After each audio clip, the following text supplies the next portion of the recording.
Yeah. Well, I remember when I went to kindergarten. I Really? remember that. My mother took me to kindergarten. PS 205. She took me by the hand and went to kindergarten, and I walked in there and I was just looking. I had a little, like the hats you buy now for me. Uh, and I walked in, there was a bunch of kids sitting around, and I had tremendous cheeks, my mother tells me. And then I remember coming into 1A, which was the next thing, and I came in late, and I had these ear flaps in the winter, Yeah. and the teacher bent down as I came, and she says, "Ah, here comes Jacque." As a little kid, I remember that well. I remember that teacher because she seemed to care about all the kids in the classroom. And then there were teachers that had no humanity at all. They were cold. They came in, sit at that desk and keep your hands clasped, you know. The regimented type teachers. They turned me off because they were not like my grandfather, who was a very warm type of person, very humanistic, very concerned, but not able to come up with any answers, you know. He says, that's the will of God, you know, whatever happened was the will of God. And he apparently accepted that. I didn't deal much with religion at that time. Had no way of looking at it. Although my parents did it in a sort of an anesthetized way. They went to house of prayer because that's what people did. And it just looked incorrect. Then there was a motion picture, the original, Cecil B. DeMille, 10 Commandments, that I saw. I think I may have been 8 or 9. And I saw that movie and I came out and I went to my older brother and I said, I don't understand why the Egyptians didn't believe in our God. He said, well, maybe they were atheists. He didn't know what I meant. I said, what's an atheist? And he told me a bit about evolution. I said, that makes a lot of sense. As a kid, makes much more sense than the stories I've heard. Then I've watched religious people. I've watched the pastor of a given church walking down the street, and I watched a well-stacked girl walking by. I noticed he was looking at her, you know, and he didn't even know he was doing that.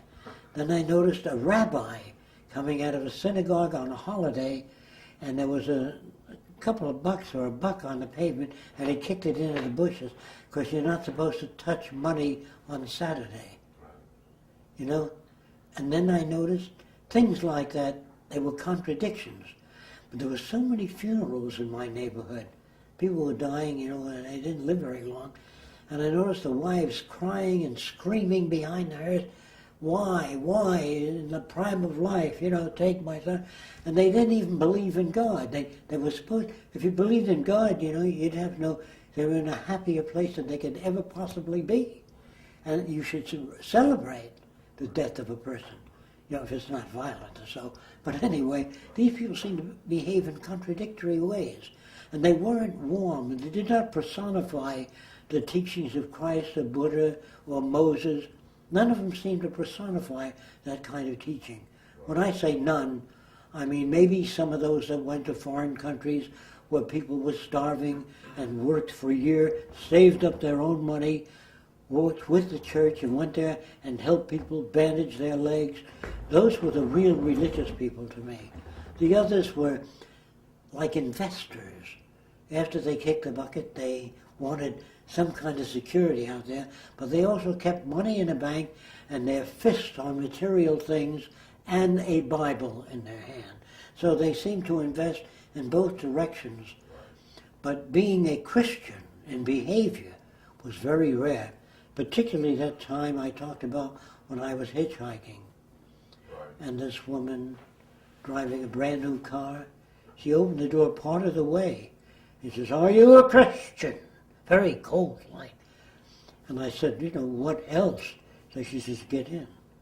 And I said I hadn't slept for days, and I fell asleep, and she hit me in the ribs hard. She says, "You're not sleeping in my car, you are singing all the way to Texas." I said, "What do you want me to sing?" Jesus loves me, that I know, because the Bible tells me so.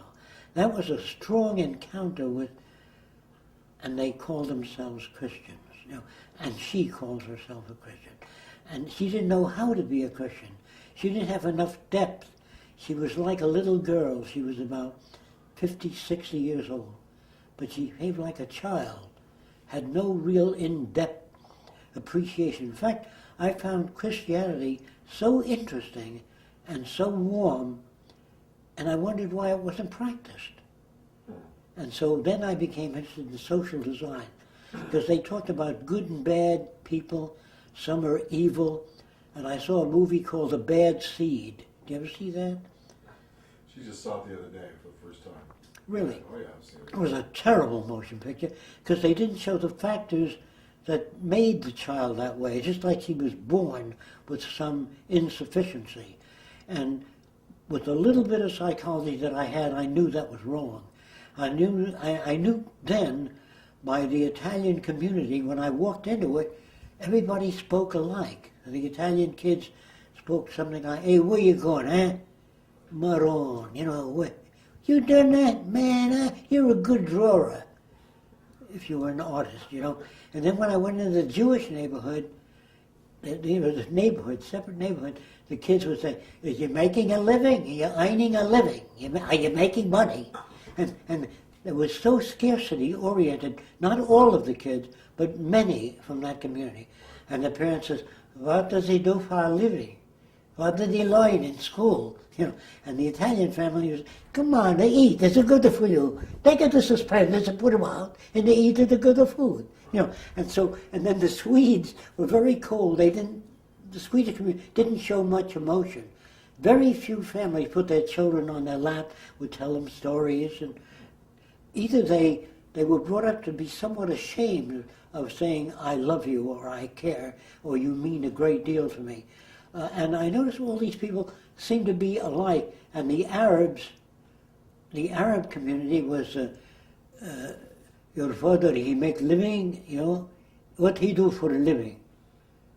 He work with plant, what kind of living he can make with that? And they spoke just like that. And in the Irish community, it was, you know, if you're Irish, come into the parlor, if your name is Timothy or Pat.